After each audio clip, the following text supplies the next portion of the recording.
Real estate పేరుతో జరిగిన గరానా మోసం హైదరాబాద్ లో బయటపడింది. ట్రేడింగ్ లో పెట్టుబడి పెడితే అధిక మొత్తంలో లాభం ఇస్తామని ఆశ చూపించారు, నగదు కాజేశారు.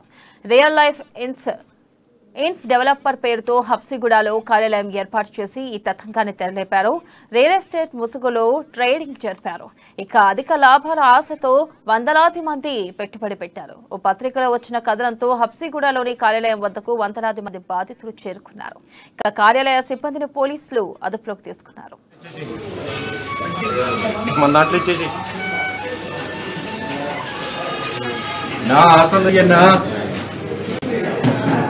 हॉस्टल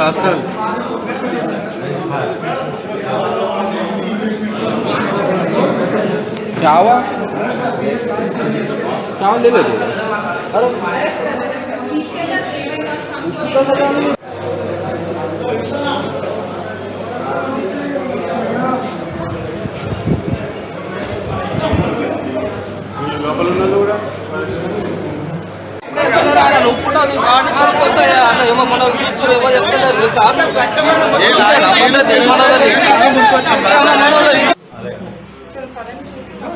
ఇంకెవరు ఉన్నారని చెప్పండి.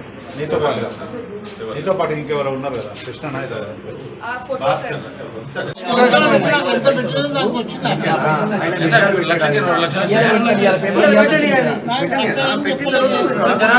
నార్మల్